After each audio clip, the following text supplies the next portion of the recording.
some interesting facts about Denver International Airport.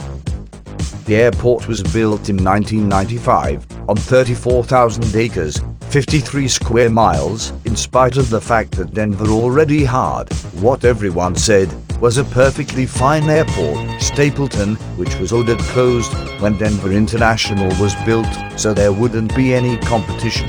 In fact, the new airport has less gates and less runways than Stapleton did. All it does have is a lot more acreage. More acreage than an airport that size could possibly need, most which sits unused. They say it's in case they need to do any future expansion. The airport is the 7th busiest airport in the US, according to our 2002 Trans Chicago Business Report. The initial cost of this new beast was to be $1.7 billion, but by the time they were done playing games, having problems, getting bailed out and got extra government money, and money from private corporations on top of that, it cost about $4.8 billion. Obscenely over budget. Words used to describe the airport were buried in technical problems, poor project management, overwhelming complexity, and America's most inconvenient airport. It was built in a high wind area Stapleton had not been, that causes it to be shut down or flights delayed often.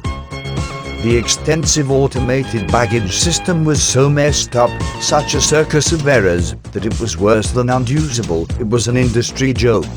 But it had to be built and built there.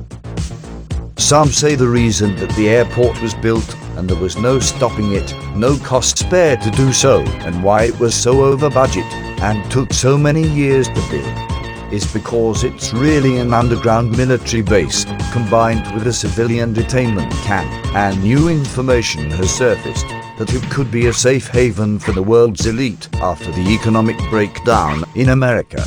Even though the area is basically flat, the expense and time that was taken to extensively lower some areas and raise others. They moved 110 million cubic yards of earth around. This is about 1/3 of the amount of earth they moved when they dug out the Panama Canal. The airport has a fiber optic communications core made of 5,300 miles of cable. That's longer than the Nile River. That's from New York City to Buenos Aires, Argentina.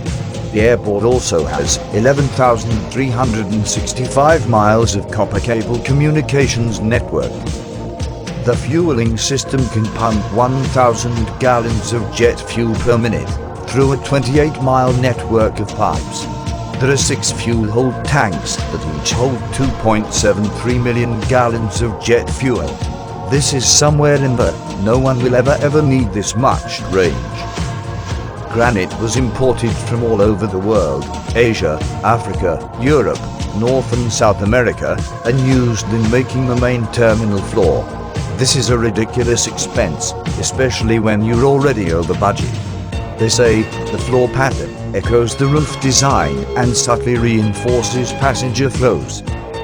The huge main terminal is Jeppesen Terminal, named after Alfred Jeppesen, who was the first person to create maps specifically for aviation. The company is still in business today. This area is known as the Great Hall. It's said this is what the Masons named their meeting place. It is 900 feet by 210 feet.